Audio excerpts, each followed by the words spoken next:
Most caves and mines in Skyrim are places players enter simply to clear out enemies before moving on to the next location. You fight your way through a few bandits or creatures, open a chest at the end, and leave with little more than a handful of gold and some crafting materials. But a select few locations are completely different. These are the caves and mines that can make you genuinely rich. Places overflowing with valuable ore veins, rare alchemy ingredients, expensive loot, powerful enchantments, and rewards that continue paying off long after you've left. Some offer incredible resources that can be mined over and over again, while others hide unique treasures worth far more than the average dungeon reward. In a province where making gold can often feel like a slow grind, these locations stand apart.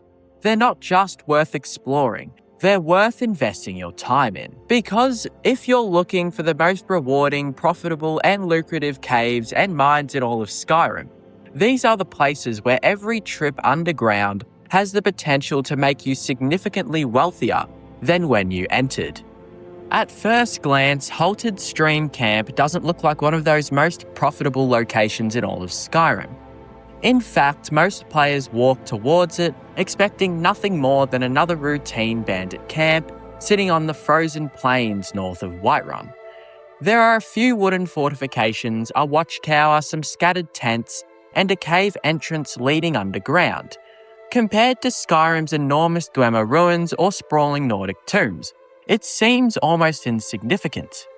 But appearances can be incredibly misleading. Hidden beneath this ordinary-looking camp is one of the most valuable early-game locations in the entire province. Not because it contains piles of gold or a legendary artifact waiting in a final chest, but because it gives the player something far more valuable, the ability to create wealth almost indefinitely. Between its unusually large supply of iron ore veins and the famous mineral ore spell tome, Halted Stream Camp transforms from a simple dungeon into one of Skyrim's greatest economic opportunities. It is a place where ordinary resources suddenly become extraordinary, where cheap materials can be converted into expensive jewelry, and where a single spell completely changes the value of everything surrounding you. Before players even discover its greatest reward, the location creates an interesting atmosphere. Unlike many caves hidden deep within the mountains or buried beneath ancient ruins, Halted Stream Camp sits openly on the tundra. The approach feels exposed. Snow blows across the landscape, mammoths wander nearby, and the wide plains surrounding Whiterun stretch into the distance. This is very little cover. The camp almost advertises itself. Smoke rises from campfires, bandits patrol the walls, watchtowers overlook the surrounding landscape. From a distance, it feels like a functioning outpost rather than an abandoned ruin. That immediately gives the location a different personality. Instead of exploring forgotten history, you're invading someone's livelihood. The bandits have settled here for a reason, and once you enter the cave, that reason becomes increasingly obvious. The interior feels surprisingly industrial compared to many other caves in Skyrim. Rather than focusing entirely on ancient architecture or natural caverns, much of Halted Stream Camp revolves around mining. Wooden supports reinforce tunnels, mining equipment lies abandoned beside ore veins. The cave carries the unmistakable feeling of a place built for extracting resources rather than hidden treasure. That subtle difference changes the atmosphere dramatically. Many Skyrim dungeons feel like places people have occupied. Halted Stream Camp feels like a place people have worked. The distinction is important. You don't simply move through abandoned chambers, you move through the remains of an operation. Every tunnel reminds you that wealth was literally being carved from the rock. The iron ore veins are the first indication that this cave offers something different. Iron is often dismissed by experienced players because of its relatively low value. It is common, abundant, and easy to obtain throughout Skyrim. Normally, large quantities of iron wouldn't make a location especially profitable. But Halted Stream Camp isn't normal, because hidden deeper within the cave lies one of the most valuable spell tomes in the game. The Transmute Mineral Ore spell completely transforms the player's relationship with mining. Before finding it, iron is simply just iron, useful perhaps, profitable only in large quantities. After finding it, every iron ore vein becomes potential gold. That single change alters the economic value of the entire cave. The spell itself is brilliantly simple. Cast it once and iron ore becomes silver ore. Cast it again and silver becomes gold. What begins as one of the cheapest ores in Skyrim gradually transforms into one of the most valuable. Suddenly, every mining trip becomes dramatically more rewarding. The iron scattered throughout the cave stops being ordinary. It becomes an investment, potential, profit waiting to happen. Very few rewards in Skyrim permanently change how players view the game world. Transmute Mineral Ore does exactly that. After leaving Halted Stream Camp, players often find themselves looking at iron deposits differently. Instead of ignoring them, they begin seeing opportunity. Every mine becomes more valuable. Every blacksmith visit becomes more profitable. The spell fundamentally rewrites the economy. Of course, raw gold ore alone isn't where the real fortune lies. The true brilliance comes from combining transmuted gold with smithing. Gold ingots can be crafted into rings and necklaces. Add gemstones collected during exploration, and those pieces of jewelry become significantly more valuable. Improve your smithing skill. Enchant the finished products, sell them to merchants. Suddenly, a handful of ordinary iron ore has become an expensive enchanted necklace worth many times its original value. Halted Stream Camp quietly introduces players to one of Skyrim's most effective methods of generating wealth, and it does so remarkably early in the game. Few locations offer such a dramatic return on investment. The cave also creates an unusual emotional experience because of this discovery. Most dungeons reward exploration with treasure found at the end. Halted Stream Camp rewards understanding. Players don't simply receive wealth, they receive knowledge. Knowledge that continues generating wealth long after the dungeon has been cleared. That distinction makes the location memorable. Treasure eventually disappears. A powerful economic mechanic lasts forever. The atmosphere inside the cave reinforces this constantly. There is something satisfying about walking through narrow mining tunnels, knowing that every ore vein has suddenly become dramatically more valuable. The environment almost encourages careful exploration. Players slow down, they examine walls, they search every passage. Mining becomes worthwhile. The cave changes pace. Instead of rushing towards the exit, many players spend extra time harvesting resources they might otherwise ignore. The location quietly teaches patience, and patience is rewarded generously. Compared to many other profitable locations, this place stands apart because its rewards aren't limited to what already exists inside. Most treasure rooms can only be looted once. Unique artifacts can only be collected once.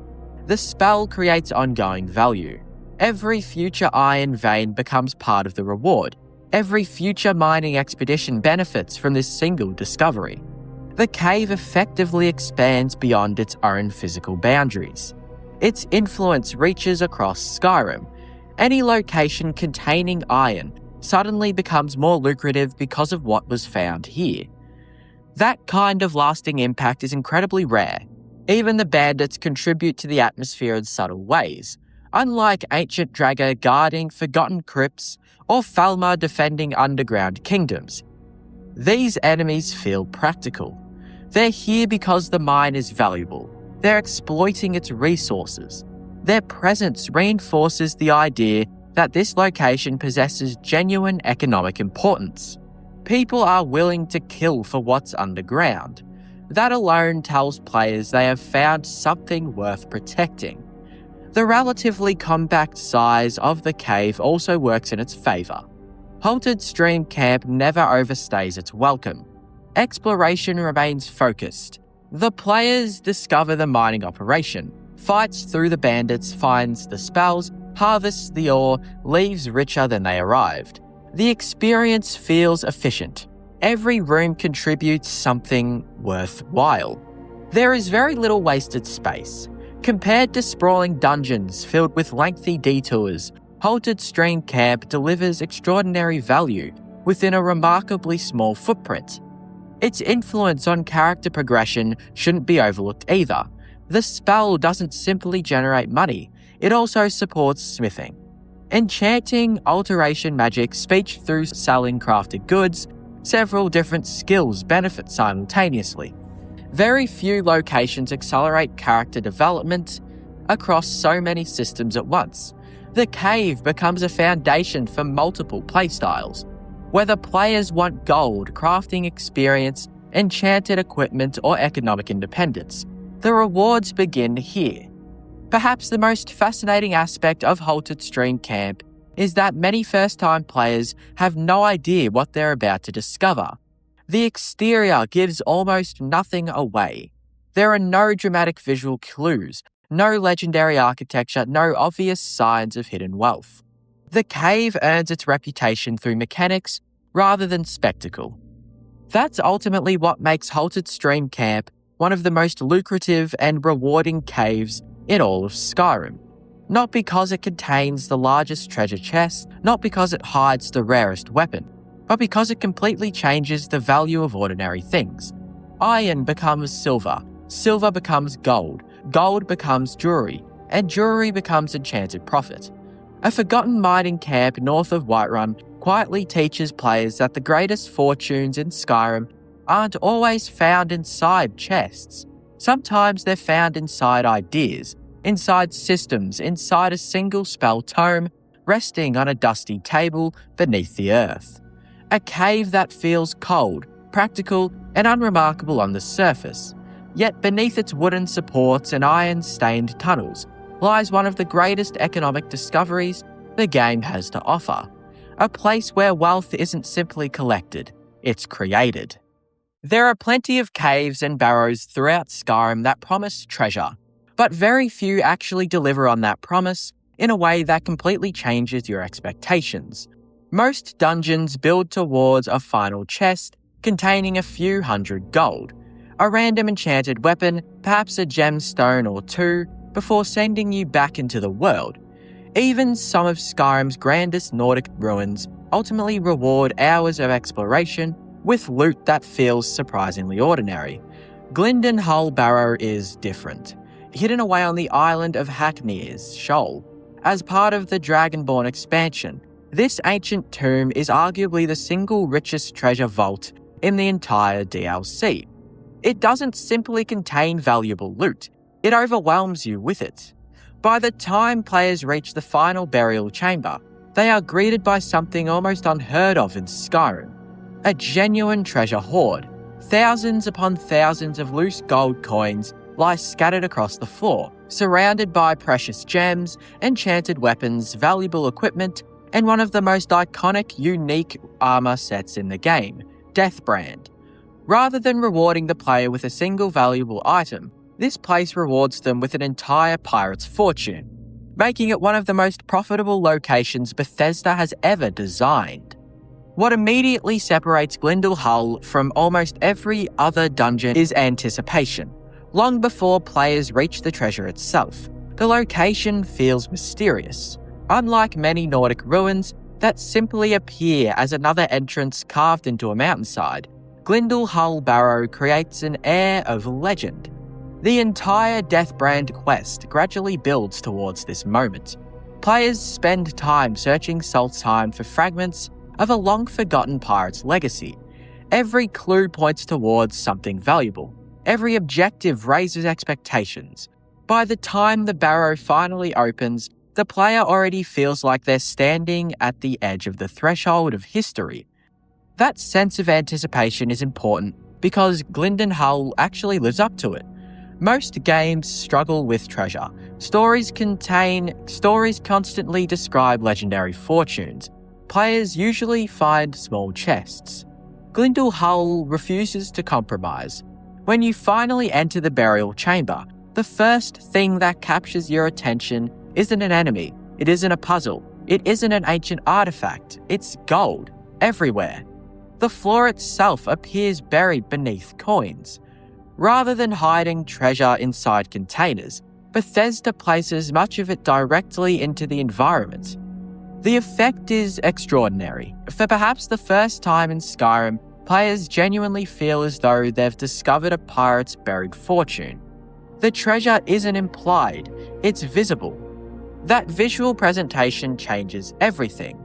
Gold inside a chest feels like loot. Gold scattered across an entire room feels like wealth.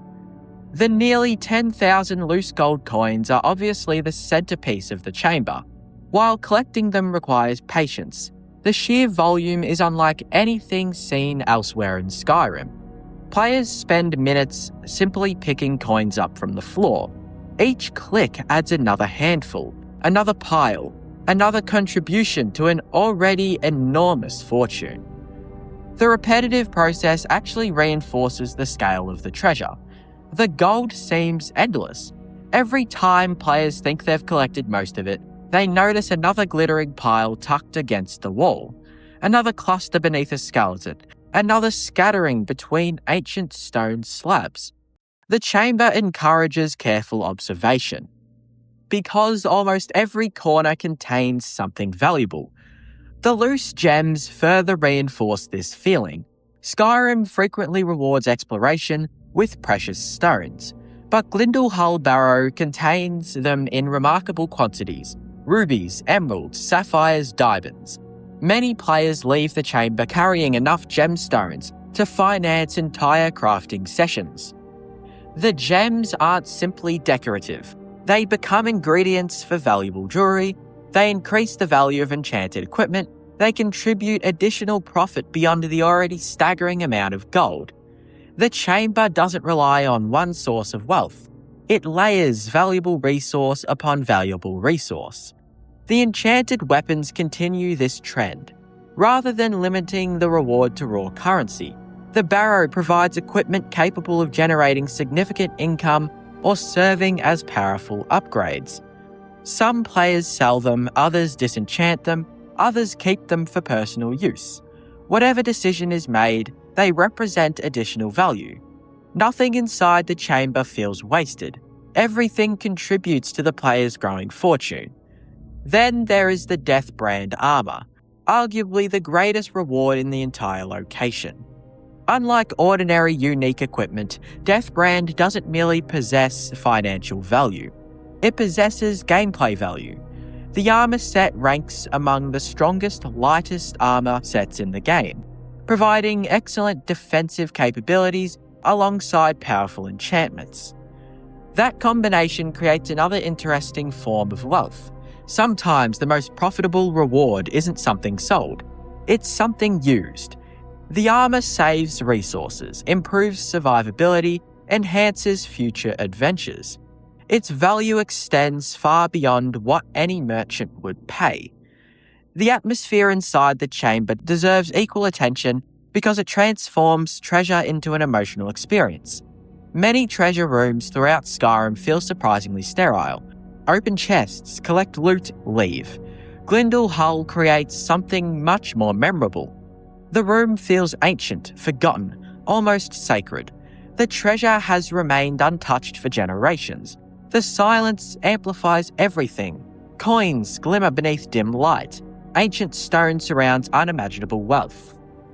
Players experience a genuine sense of discovery rather than a simple reward. The chamber feels earned. That emotional impact separates Glyndwr from ordinary profitable locations. Compared to places like Halted Stream Camp, the difference becomes fascinating. Halted Stream Camp teaches players how to create wealth. Glyndwr Barrow simply just gives it to them. One rewards economic understanding, the other rewards exploration and perseverance. Neither approach is better, they're simply just different. Halted Stream Camp represents long-term investment. Glyndwr Barrow represents immediate riches. Both deserve recognition among Skyrim's most profitable locations. The pirate theme also strengthens the experience significantly. treasure hoards have always occupied a special place within fantasy. Stories of legendary pirates almost always conclude with buried gold, hidden fortunes, forgotten islands. Glyndwr Barrow embraces those traditions completely. Players aren't merely clearing another Nordic rune.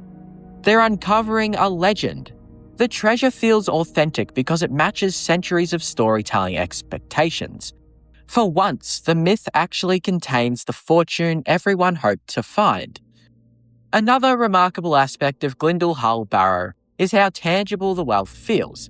Many RPGs communicate riches through abstract numbers. Gold automatically enters inventories. Treasure becomes statistics. Glyndwr Barrow remains physical. Coins cover the floor, gems occupy visible positions, equipment lies waiting to be discovered. The wealth exists within the environment rather than hidden behind menus. That physically makes it much more satisfying. Players don't merely receive treasure, they collect it, piece by piece, pile by pile. The location also benefits from rarity. Skyrim contains countless profitable caves. Few contain genuine treasure vaults. However, Glyndwr Barrow feels unique because nothing else quite replicates the experience. The chamber becomes memorable precisely because it breaks established expectations. Players expect another boss chest. They find a mountain of gold instead. The contrast leaves a lasting impression. Even mechanically, the treasure influences future gameplay substantially. Selling excess equipment generates enormous profits. Crafting with collected gems becomes easier. Deathbrand improves combat effectiveness. Financial pressure largely disappears for many players after visiting the chamber. The rewards ripple outward across dozens of future hours. The dungeon's value extends well beyond its completion. Perhaps the greatest compliment that can be given to Glyndwr Barrow is that it genuinely feels like the reward at the end of a legendary questline. Too often, games describe incredible treasures only to underperform. Here, Bethesda commits fully. The chamber contains enough wealth to justify every story surrounding it.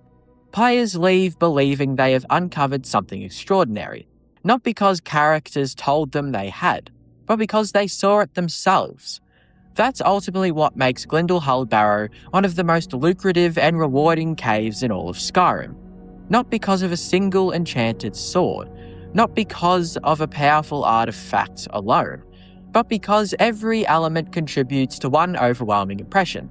Gold beyond counting, jewels scattered across ancient stone, powerful enchanted equipment, one of Skyrim's greatest armor sets, an atmosphere worthy of a legendary pirate's final resting place, and a treasure chamber so rich that for a brief moment it feels less like exploring a dungeon and more like stepping into the ending of a story that adventurers have been chasing for generations.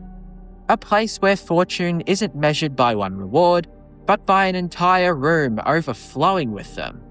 Most mines in Skyrim are valuable because they produce a resource. Raven Rock Mine is valuable because it produces one of the rarest resources in the entire game.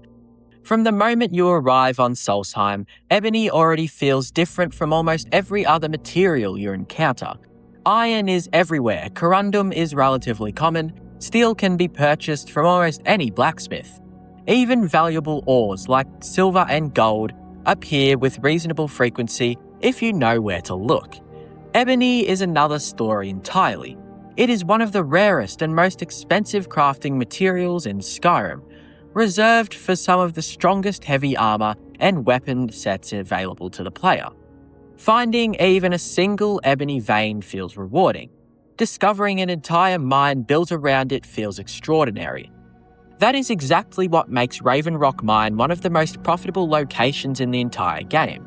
Hidden beneath the settlement of Raven Rock on Solstheim, the mine contains the second largest guaranteed source of ebony ore in Skyrim. Every vein represents enormous value, whether you intend to forge legendary equipment or simply sell the refined ingots for thousands of gold. Combined with the rare treasures hidden throughout its tunnels and the role it plays within Raven Rock itself, this isn't simply another mining operation. It is one of the greatest concentrations of wealth buried beneath the province.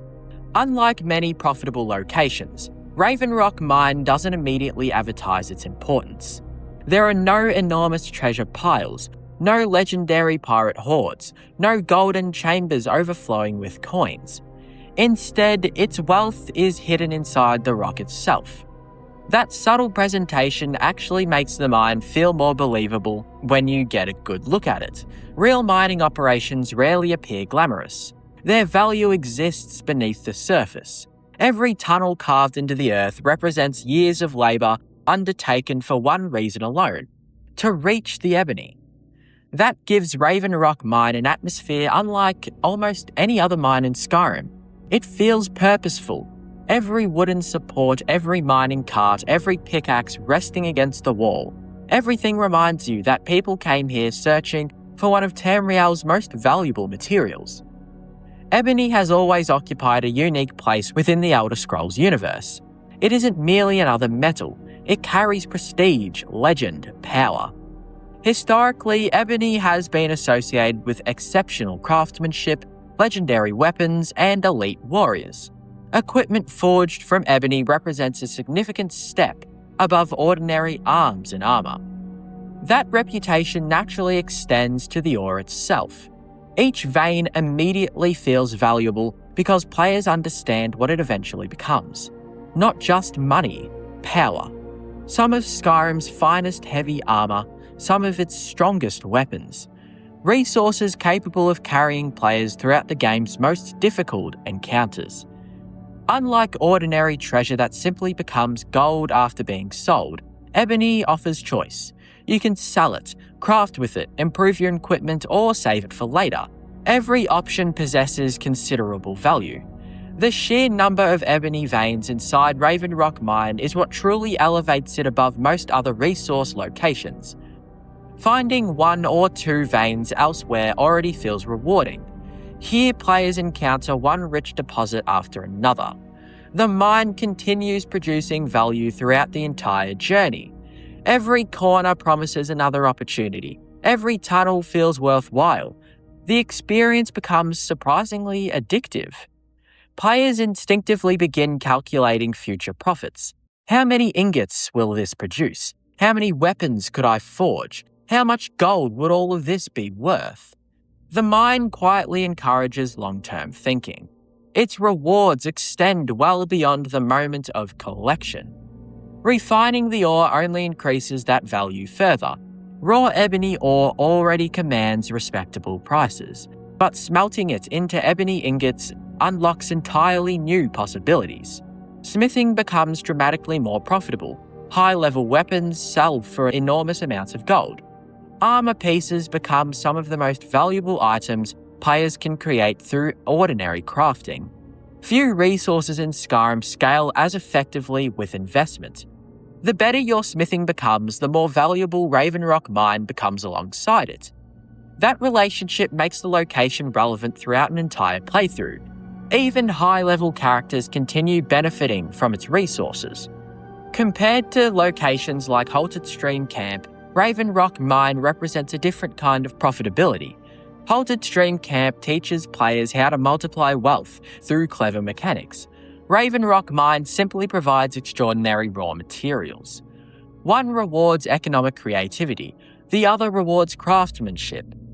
Both creates fortunes, but they simply just reach that goal differently. The atmosphere inside the mine also deserves attention because it reinforces the importance of what lies underground. Unlike abandoned mines reclaimed by monsters for centuries, Raven Rock Mine still feels connected to the living settlement above. There is purpose here, industry, people continue working. The mine remains economically relevant. Its tunnels don't feel forgotten, they feel essential. That connection gives every ore vein additional significance. You're not merely taking resources from an abandoned location. You're participating in the lifeblood of Raven Rock itself. The mine helps sustain the settlement. Its success influences everyone living above. That economic relationship strengthens immersion considerably. Of course, the mine isn't simply valuable because of ebony. Exploration rewards attentive players with a variety of rare and valuable items hidden throughout its passages.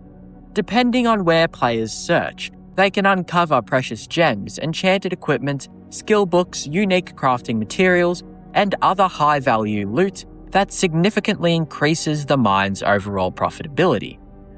These discoveries create an enjoyable rhythm. Mine an ebony vein, discover a gemstone, defeat an enemy, find an enchanted weapon. Every section contributes something worthwhile. The experience never feels repetitive because wealth arrives from multiple directions simultaneously. One of the mine's most famous secrets further elevates its status among treasure hunters: the hidden Blackguard's equipment. During the Dragonborn expansion, players can obtain pieces of the unique Blackguard armor through Glover Mallory's basement after progressing appropriately through the questline. While technically connected to Raven Rock rather than the mine's deepest tunnels, its proximity reinforces the area's incredible concentration of valuable rewards. The Blackguard set offers exceptional enchantments for thieves, improving lock-picking, pickpocketing, carrying capacity, and prices with merchants. Financially, few armor sets complement the mine better. The location gives players valuable resources. The armor helps profit even more from selling them.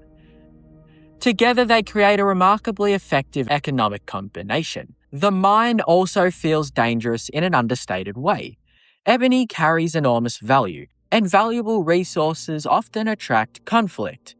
Players understand instinctively that places containing such riches rarely remain peaceful forever. Even when the tunnels themselves appear relatively calm compared to Falmer-infested caves or Dragger crypts, there remains an underlying sense that every vein matters. Every deposit is worth protecting, worth fighting over. That tension subtly influences exploration. You don't rush through Raven Rock Mine. You pay attention, because overlooking even a single ebony vein feels like leaving money behind. Compared to Glyndal Barrow, another immensely profitable Dragonborn location, the contrast becomes fascinating. Glyndal Barrow rewards players with immediate wealth, thousands of coins, countless gems, legendary equipment. Everything arrives at once. Raven Rock Mine operates differently. Its rewards require effort: mining, smelting, crafting, selling. The fortune isn't handed to you, it's built. That makes the satisfaction feel different, more gradual, more personal. The player transforms raw materials into extraordinary value through their own decisions. Another reason Raven Rock Mine remains so profitable is its repeatability. Ore veins eventually replenish after sufficient in-game time. Unlike treasure chests emptied forever, the mine continues generating wealth. That longevity matters enormously. Many profitable locations produce one exceptional payout. Raven Rock Mine continues paying dividends. Return weeks later, mine again, craft again, sell again. The economic cycle never truly ends. Few locations offer such reliable long-term income. The mine also encourages investments in multiple gameplay systems simultaneously. Smithing obviously benefits. Enchanting follows naturally once equipment is crafted. Speech improves while selling expensive items. Mining increases resource acquisitions. Several interconnected mechanics all converge around one location. That synergy dramatically increases its practical value. Perhaps the greatest achievement of Raven Rock Mine is that it makes a resource feel genuinely exciting. Players don't simply see black ore embedded within stone. They see potential, future armor, future weapons, future profits. Every swing of the pickaxe becomes meaningful because ebony never loses its importance. Even players already carrying thousands of gold still appreciate another vein. That's a testament to how valuable the material truly is. Ultimately, Raven Rock Mine earns its place among the most lucrative and rewarding locations in Skyrim because it understands that lasting wealth isn't always found inside treasure chests. Sometimes it lies buried beneath layers of volcanic rock. waiting for someone willing to work for it. Every ebony vein represents opportunity. Every refined ingot represents profit. Every crafted weapon represents another step towards becoming both stronger and richer. Combined with the mine's rare treasures, its connection to the prosperous settlement above, and its role as one of the greatest guaranteed resources of ebony in the game, Raven Rock Mine becomes far more than a simple excavation site. It becomes one of Skyrim's greatest investments, a place where patience is rewarded, where craftsmanship becomes fortune, and where one of Tamriel's rarest materials quietly transforms an ordinary mining expedition into one of the most profitable journeys the dragonborn can undertake. At first glance, Sidna Mine seems like a strange choice for a list of Skyrim's most lucrative mines. Unlike Raven Rock Mine, it isn't famous for ebony. Unlike Halted Stream Camp, it doesn't contain a spell that transforms the game's economy. And unlike Glyndalhull Barrow, there are no mountains of treasure waiting at the end of a long dungeon. In fact, most players remember Sidna Mine for an entirely different reason. It is Skyrim's prison. More specifically, it is the prison of Markarth, a place where criminals disappear beneath the city and are forced to work until the end of their lives. Yet if you stop looking at the mine through the eyes of the Dragonborn, and instead look at it through the eyes of the people who own it, an uncomfortable truth appears. Sidna Mine may be one of the most profitable mining operations in the entire province. It contains incredibly rich silver deposits, sits directly beneath one of Skyrim's wealthiest cities, and perhaps most disturbingly of all, operates using unpaid convict labour. The prisoners receive no wages, they have no freedom to leave, they exist solely to extract silver for the Silverblood family. One of the richest and most politically powerful dynasties in the Reach. Every vein mined generates profit, while the owners avoid almost every expense that normally comes with running such an operation. It is a mine built not only on silver, but on exploitation. Unlike almost every other profitable location in Skyrim, Sidna Mine measures success differently. Players usually think about profitability in terms of what they can take away, how much ore can be mined, how much gold can be earned, what unique rewards can be collected. Sidna Mine flips that perspective completely. The greatest profits aren't made by the player, they're made by the people who never set foot inside the tunnels, the Silverblood family. That distinction makes the mine uniquely fascinating. It isn't merely a source of wealth. It's an economic machine, one designed to funnel enormous amounts of silver upward while giving almost nothing back to those producing it. The geography of the Reach plays a major role in this success. The region is famous throughout Skyrim for its mineral wealth. Rich veins of silver crisscross the mountains, helping transform Markarth into one of the province's strongest industrial centres. Sidna Mine sits at the heart of that system. The silver extracted from its tunnels contributes directly to the city's prosperity. Every ingot refined, every shipment exported, every transaction completed, they all begin underground. The mine becomes the invisible foundation supporting much of Markarth's economy. Without it, the Silverblood family would lose one of their greatest sources of income, and Markarth itself would likely become a very different city. The silver veins inside the Sidna Mine are exceptionally rich.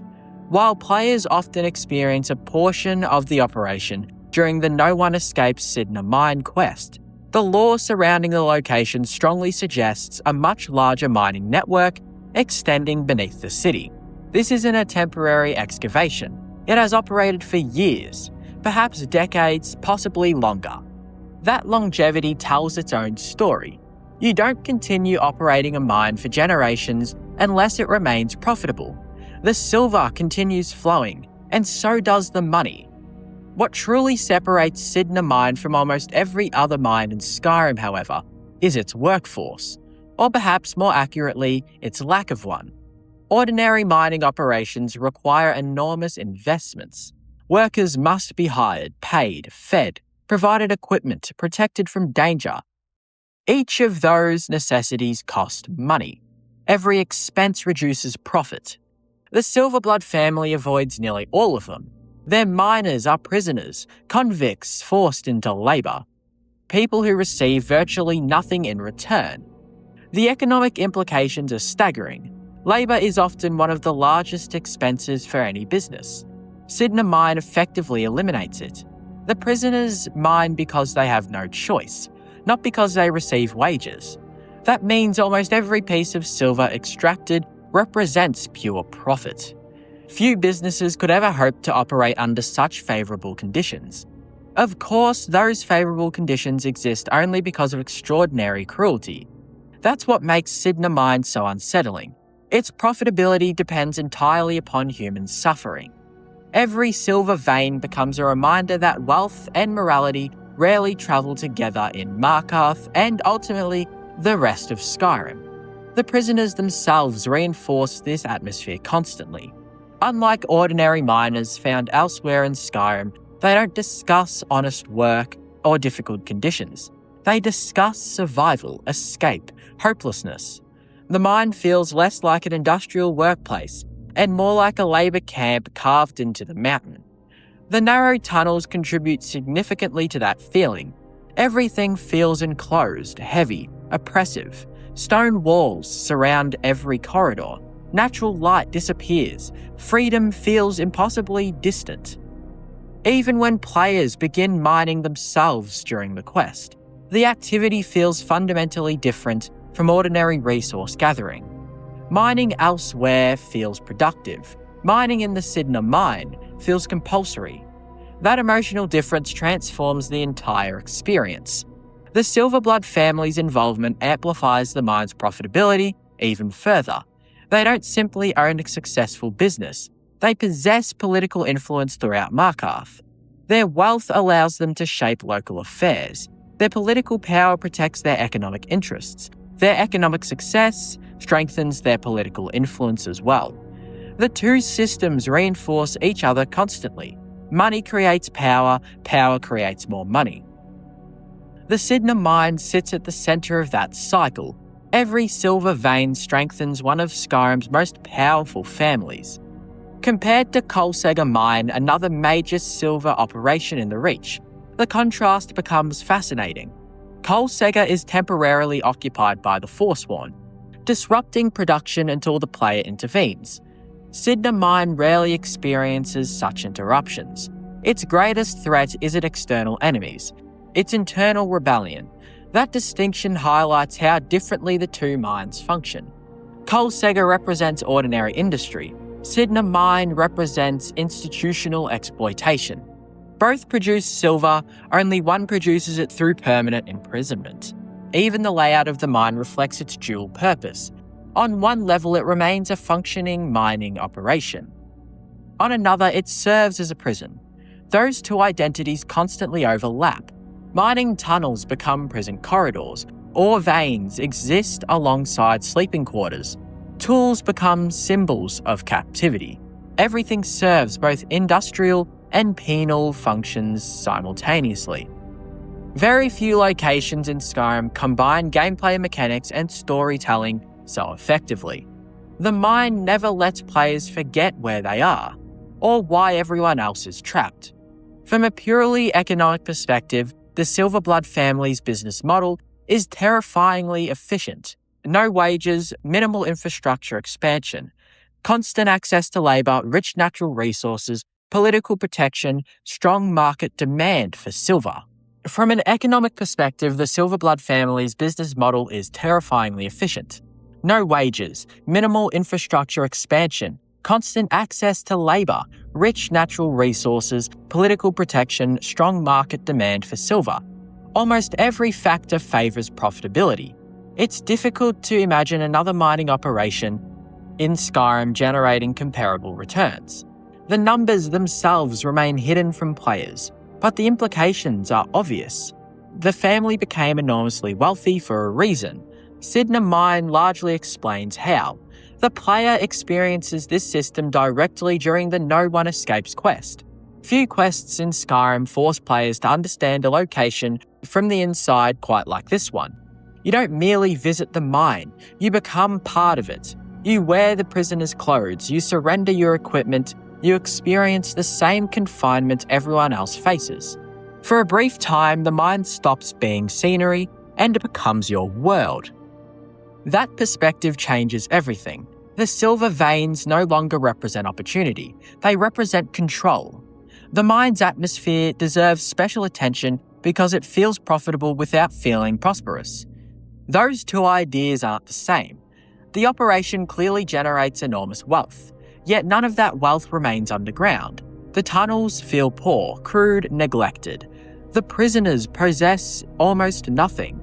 Every ounce of value leaves the mine, travelling upward towards the Silver Blood family. That visual contrast quietly reinforces the story. The people producing the wealth never benefit from it, only the owners do. Perhaps that's the most disturbing aspect of the Cidhna mine.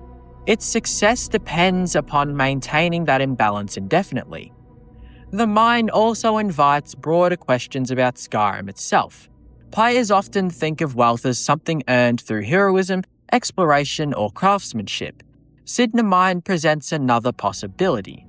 Sometimes fortunes are built through exploitation, through political influence, through systems that reward cruelty rather than hard work.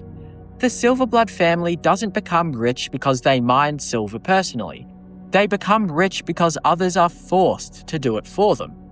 That uncomfortable reality makes the mine memorable long after players leave. Ultimately, Cidhna Mine earns its place among the most lucrative and rewarding mines in Skyrim, not because it makes the dragonborn wealthy, but because it demonstrates how extraordinary wealth can be generated within the world itself. Rich silver veins, strategic ownerships, political protection, and endless supply of unpaid labour. Every element contributes to an operation that produces staggering profits for the people at the top while offering almost nothing to those below.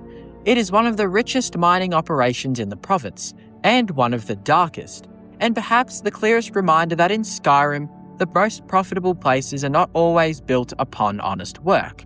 Sometimes they're built upon chains hidden beneath the streets of a city that proudly calls itself prosperous. From the outside, Pine Watch is one of the least suspicious places in all of Skyrim. Nestled peacefully within the forests west of Falkreath, it appears to be nothing more than a quiet farmhouse sitting alone among the trees. Smoke rises gently from the chimney, crops grow nearby, and the surrounding landscape feels calm compared to the war-torn forts and monster-infested caves scattered throughout the province. If anything, Pine Watch gives the impression of being somewhere you would stop to rest rather than something worth exploring. Most players who discover it for the first time probably expect a small house, a friendly resident, and perhaps a few supplies before moving on. But that ordinary appearance hides one of Skyrim's most rewarding secrets. Beneath the farmhouse lies an enormous underground bandit sanctuary, complete with hidden passages, elaborate traps, valuable loot, powerful enemies, and a secret treasure vault waiting at the very end. Pine Watch doesn't simply reward curiosity, it practically weaponizes it. Players who take their time to investigate what appears to be an insignificant home are rewarded with one of the most profitable dungeon experiences in the game, making it a location where wealth isn't immediately visible, but carefully concealed beneath the surface. What makes Pine Watch so memorable is the contrast between expectation and reality. Most lucrative locations in Skyrim advertise themselves. Ancient Nordic ruins look ancient. Dwemer cities look enormous. Mines are clearly mines. Treasure caves usually appear dangerous from the outside. Pine Watch does none of that. It deliberately looks unimportant. The farmhouse almost encourages players to lower their guard. Nothing about it suggests that an entire criminal operation exists directly beneath the floorboards. That deception immediately makes the location feel unique. It rewards observation rather than simply following map markers. Eventually, attentive players notice something unusual. A hidden entrance, a concealed passage. Suddenly, the ordinary farmhouse transforms into something entirely different. That moment of discovery is one of Pine Watch's greatest strengths. The location doesn't reveal its wealth immediately. It asks you to earn the discovery first. Descending into the sanctuary feels like crossing into another world. The peaceful atmosphere above ground disappears almost instantly, replaced by narrow tunnels, hidden chambers, flickering torchlight, and the unmistakable signs of an organised bandit operation. The transition is remarkably effective. One moment you're standing inside a modest farmhouse. The next, you're navigating an underground complex far larger than the building above could ever suggest. It creates an almost unsettling feeling, as though you've stumbled into a secret that was never meant to be found. That hidden nature adds tremendous value to every reward. Treasure always feels more satisfying when it has been concealed well. The sanctuary itself is packed with enemies, but unlike many bandit hideouts, Pine Watch feels surprisingly structured. It isn't simply a collection of random caves occupied by outlaws. It resembles a functioning headquarters, living quarters, storage rooms, defensive positions, supply caches. Everything suggests long-term occupation. The bandits aren't merely hiding here, they're operating here. That organisation reinforces the idea that considerable wealth has accumulated beneath the farmhouse over time. Successful criminals tend to collect valuable things. Pine Watch proves exactly that. One of the defining features of the sanctuary is its use of traps. Rather than relying solely on enemies to defend their hideout, the bandits have filled many sections with mechanical hazards designed to punish careless exploration. Tripwires, pressure plates, swinging logs, hidden dangers appear throughout the complex. These traps serve two important purposes. They increase the challenge, and they protect the wealth hidden deeper inside. The further players progress, the more it feels as though the sanctuary itself is testing whether they deserve to reach the final vault. That gradual escalation creates satisfying momentum. Every obstacle overcome makes the eventual rewards feel increasingly earned. The loot scattered throughout the sanctuary is impressive even before reaching the final chamber. Valuable weapons, armor, lockboxes, gems, gold, crafting materials, and some enchanted gear appear regularly during exploration. Unlike many dungeons where wealth is concentrated almost entirely inside the final chest, Pine Watch rewards players consistently. Every room offers something worthwhile. Every defeated bandit contributes additional resources. The dungeon maintains a steady rhythm of reward from beginning to end. That consistency keeps exploration engaging. Players never feel like they're simply rushing towards one final prize. Instead, the entire sanctuary becomes profitable. Of course, everything ultimately builds towards Pine Watch's greatest reward, the hidden treasure vault. This chamber perfectly captures what makes the location so lucrative. Rather than discovering one ordinary chest, players uncover an entire collection of accumulated wealth: gold, jewelry, rare equipment, expensive items collected over countless successful robberies. The vault feels believable because it reflects the bandit's profession. If a criminal organisation operated successfully for years, this is exactly what their treasury might look like. The wealth feels earned, from the world's perspective as well. These aren't random rewards placed there for the player. They're stolen fortunes finally being reclaimed. That narrative context makes collecting everything even more satisfying. Compared to the Barrow, another treasure-heavy location, Pine Watch offers a fascinating contrast. Glindon Hull rewards players with ancient pirate treasure untouched for generations. Pine Watch rewards players with recently stolen wealth hidden by active criminals. One feels legendary, the other feels immediate. Both create extraordinary profits, but they do so completely through different stories. The Sanctuary also becomes an excellent location for developing player skills. Lock-picking opportunities appear frequently throughout the dungeon, encouraging players to improve one of Skyrim's most consistently useful abilities.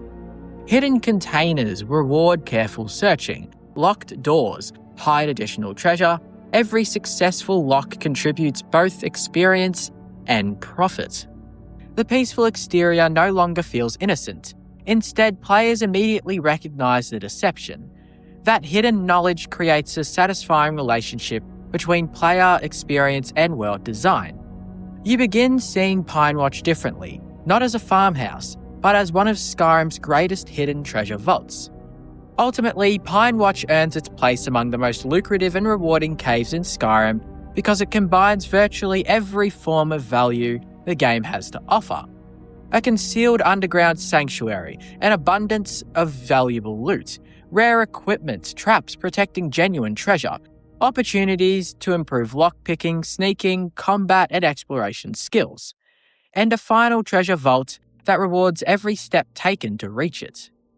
Unlike locations that simply hand players wealth, Pinewatch asks them to discover it first, to question appearances, to search carefully, to push deeper underground despite growing danger.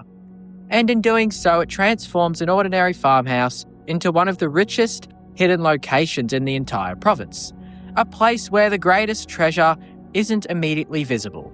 It's waiting patiently beneath the floor, hidden from everyone except those curious enough to uncover the truth. There are very few places in Skyrim that manage to be both incredibly profitable and deeply disturbing at the same time. Usually, the richest locations are ancient ruins, forgotten tombs, or abandoned mines filled with valuable resources waiting to be claimed. But one location stands apart from all the others: Redwater Den. On the surface, it appears to be little more than a skooma den tucked away in the rift, attracting addicts looking for their next fix. But beneath that disguise lies something far darker and far more valuable. Hidden below the ruins is an underground vampire lair packed with rare loot, valuable equipment, alchemy ingredients, enchanted items, and enough treasure to rival many of Skyrim's largest dungeons. It's a place where unimaginable wealth has been built upon unimaginable suffering. The further you descend, the more the location transforms from a simple den of addicts into one of the most sinister and surprisingly rewarding places in the entire province. And that's exactly what makes Redwater Den so fascinating. It isn't just one of Skyrim's most cursed locations. It's also one of the most lucrative. Throughout Skyrim, the word cursed carries many meanings.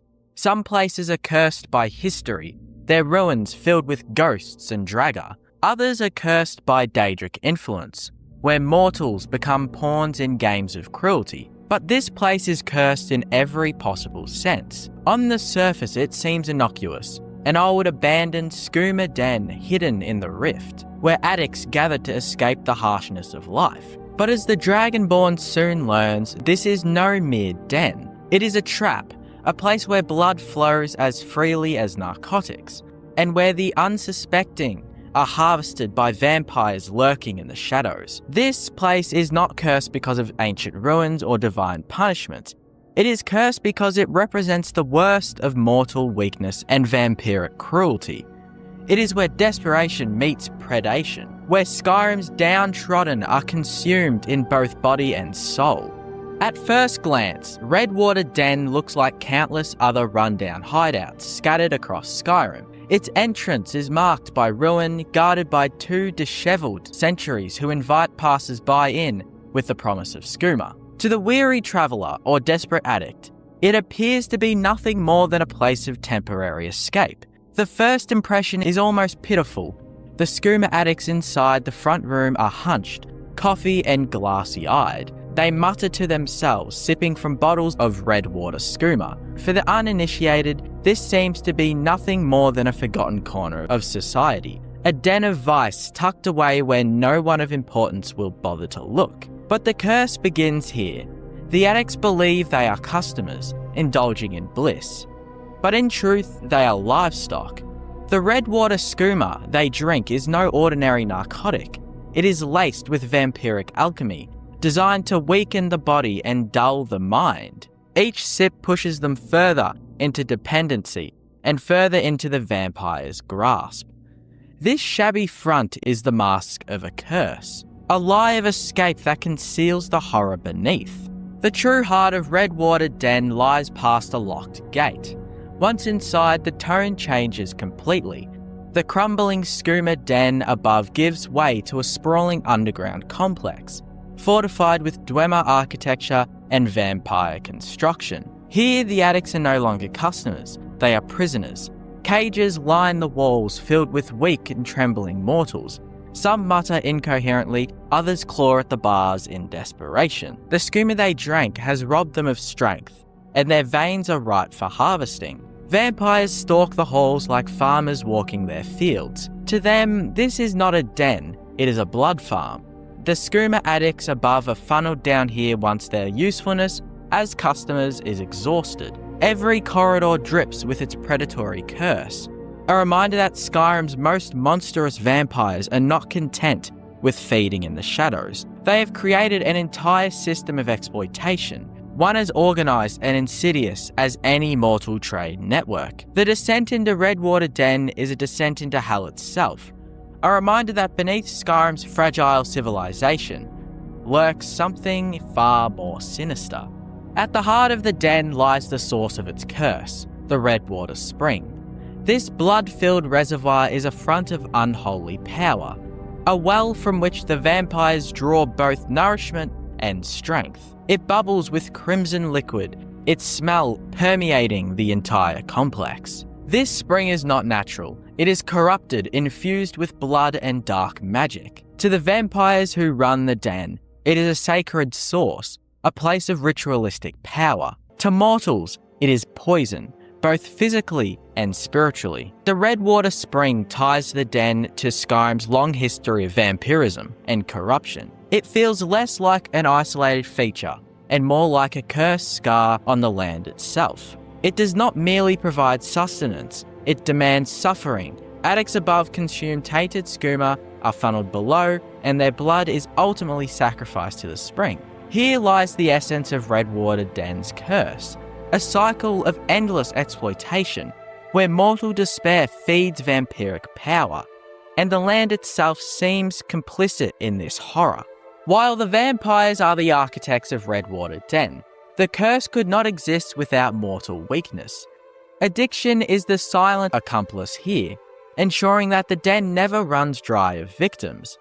Skooma, long banned in Skyrim, is nonetheless consumed by the desperate, the broken, and the hopeless. For many, Redwater skooma represents the only escape from pain, poverty, or despair, yet the very thing they consume to numb their suffering ensures their enslavement. The curse of Redwater Den is therefore twofold: the curse of external predation and the curse of internal weakness.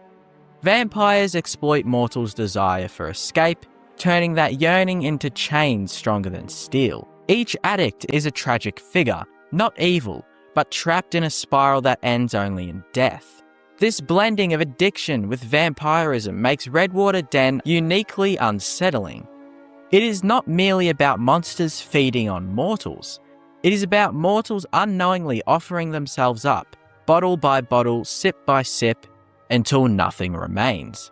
Most vampire lairs in Skyrim are crude, a handful of feral predators hiding in caves or ruins, feeding on whatever traveller they can snatch. Redwater Den is different. It is organised, industrialised. The vampires here have built an economy around suffering. They brew and distribute Redwater skooma, lure addicts, imprison them, and drain them for blood. The system is sustainable, efficient, and horrifyingly pragmatic. It is vampirism transformed into a business. This industrial nature of Redwater Den makes it cursed not just in a supernatural sense, but in a societal one as well. It mirrors the darkest aspects of mortal economies, where the weak are consumed to benefit the powerful. The vampires have simply taken it to the most literal and grotesque extreme. Walking through Redwater Den is unsettling not because it is chaotic, but because it is organised. The cages, the guards, the spring, all of it runs like a machine built on the suffering of Skyrim's most vulnerable. One of the most haunting aspects of Redwater Den is the silence of its victims. The addicts mutter, but they do not resist. The prisoners beg faintly, but their voices are weak. There are no riots, no desperate escapes, only submission. This silence is part of the curse as well. It shows how completely the vampires have broken their prey. By the time mortals reach the cages, they are too far gone to fight. Their spirits are extinguished, leaving only husks, waiting to be drained. This silence is worse than screams.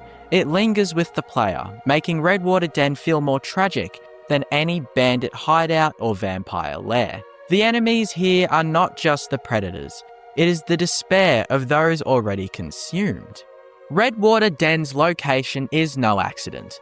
The Rift, with its forests and valleys, is also the centre of Skyrim's corruption. Riften itself is ruled by Maven Blackbriar, a woman whose wealth is built on exploitation and crime. The Thieves' Guild fester in its sewers. Skooma smugglers haunt its outskirts. Redwater Den is therefore the natural extension of the Rift's character. It is the province's corruption distilled into one cursed place. Redwater Den is more than a dungeon. It is a mirror of the darkest truths about Skyrim, the weakness of mortals, the cruelty of predators, and the failure of society to protect its own. It is a place that thrives on suffering, where the walls themselves seem to whisper of despair. Its curse is not one that can be lifted by slaying a single vampire or looting a single chest. It is a curse woven into the fabric of Skyrim itself, into the endless cycle of addiction, exploitation, and silence. The most sinister place in Skyrim is not a forgotten ruin or a Daedric shrine. It is Redwater Den, where every bottle of skooma is a chain, every addict is a victim, and every shadow a predator waiting to strike. What makes a place truly profitable in Skyrim isn't simply the amount of gold waiting at the end of a dungeon. It's how much value the location continues to provide long after you've left. Some places reward you with rare resources that can be crafted into legendary equipment. Others completely change the way you earn money for the rest of your playthrough.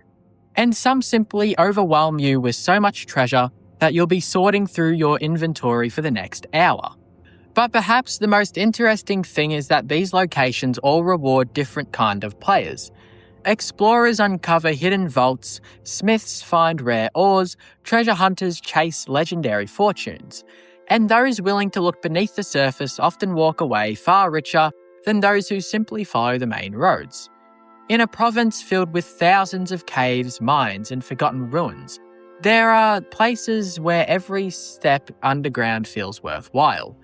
Because sometimes the greatest rewards in Skyrim aren't found at the end of the story. They're hidden beneath the mountain, waiting for someone curious enough to claim them.